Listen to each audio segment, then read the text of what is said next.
Hello, welcome back to my channel. কেমন আছো সবাই? আশা করি সবাই খুব ভালো আছো, আমিও ভালো আছি।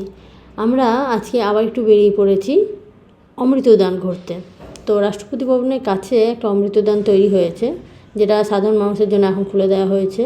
কিছু সময় খোলা থাকে বছরে, সারা সময় নয়। সেখানে আমরা যাচ্ছি, মেট্রো করে যাব। মেট্রো করে গেলেই সুবিধা।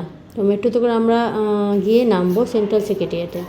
ছেলে আমার চারিদিকে আমাকে খুঁজে বেড়াচ্ছে, এতগুলো দেখতে পেয়েছে। যাই হোক, সেন্ট্রাল সেক্রেটারিয়েটে নেমে আমরা ধরবো বাস। আর এখান থেকে সরকার থেকে বাস দেওয়া হচ্ছে বিনামূল্যে অমৃতোদ্যান যাওয়ার জন্য।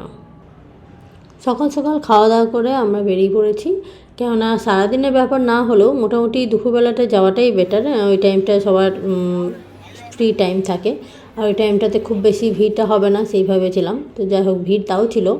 বাসে আমরা চাপলাম, বাস একটার পর একটা বাস এসেই যাচ্ছে যদিও। তো প্রথম বাসটায় আমরা চাপতে পেরে গেছিলাম। আরও অনেক ভিড় ছিল, তবে হ্যাঁ, যেটুকু লোক চেপে বসে যেতে পারবে সেরকম লোকই বাসে নেওয়া হচ্ছিলো। এটা একটা ভালো জিনিস ছিল। দাঁড়িয়ে লোকজন বিশেষ কেউ যাচ্ছিল না, একটা পর একটা বাস ছিলই। তো আমরা অমৃতদান পৌঁছে গেছি। এখানে ঢুকে দেখলাম চারিদিকে প্রচুর গাছ। তো অবশ্যই উদ্যান যখন গাছ থাকবেই।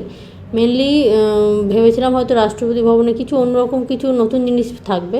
নতুন জিনিসের মধ্যে এটাই ছিল যে কিছু পুরনো স্ট্রাকচার ছিল, আর কিছু জিনিসের যেখানে ছিল বলা হচ্ছিল আমাদের রাষ্ট্রপতি ভবনের ইতিহাস সম্পর্কে মাইকিংয়ের মাধ্যমে একটা রেকর্ডের আওয়াজ সমানে বলে যাচ্ছিলো। বেশ গল্পের মতো করে বলছিল, সেটা শুনতে ভালো লাগছিল। আর উদ্যানটা ছিল বিশাল বড়, মানে এত বড় গোটাটা একবারে ঘুরে শেষ করা খুব মুশকিল। নানা রকমের ফুল, লাল, হলুদ, নীল, সব রকমের ফুল ছিল। আর অনেক ফটো তোলার জায়গা ছিল। লোকজন তো ফটো তুলতেই বেশি ব্যস্ত ছিল, যত না ঘুরছিল তার থেকে বেশি ফটো তুলছিল। দেখতে খুবই ভালো লাগছিল। প্রচুর গাছের মাঝখানে ছিল একটা এরিয়া কভার করা। এই জায়গাটা ছিল এরকম বনসাই, ছোটো ছোটো গাছগুলো রাখা ছিল। এবং এখানে সবাই চারিদিক ঘুরে যখন মোটামুটি ক্লান্ত হয়ে যাচ্ছিল, তখন এসে এইরকম জায়গাতে এসে বসছিল। অনেকে এসে এখানে বসে রেস্ট নিচ্ছিল। জলের ব্যবস্থাও ছিল, জল খাওয়ার ব্যবস্থাও ছিল সবাই।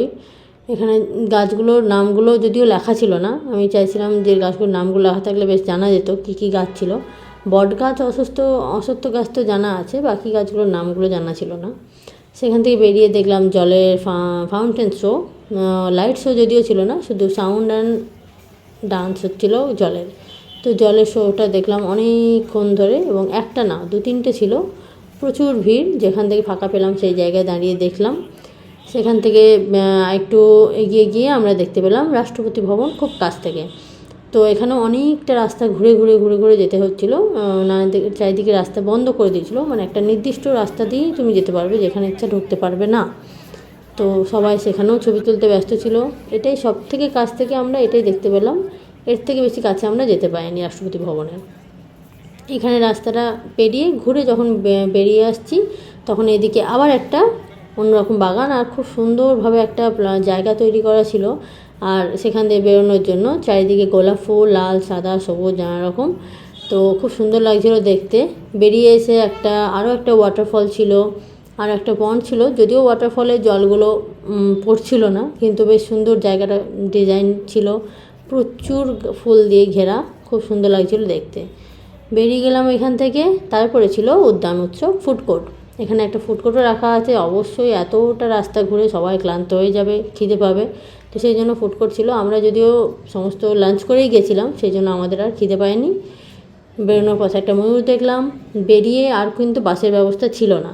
এখানে প্রণব মুখোপাধ্যায়ের নামে লাইব্রেরিও ছিল, যেটা খুব ভালো লাগলো বাঙালি হিসাবে। বেরিয়ে একটা অটো ধরলাম আমরা। অনেকটা হেঁটে বেরিয়ে এসে তারপর অটো পেলাম, সঙ্গে সঙ্গে পাইনি। তারপরে অটো ধরে আমরা গেলাম মেট্রো, এবং মেট্রো থেকে সোজা ঘর। তো আপাতত আজকের দিনটা ভালোই কাটলো, খুব সুন্দরভাবে বাগানটা ঘোরা হলো। আর যদি ভিডিওটা ভালো লাগে লাইক করবে, কমেন্ট করবে। Tata, bye bye.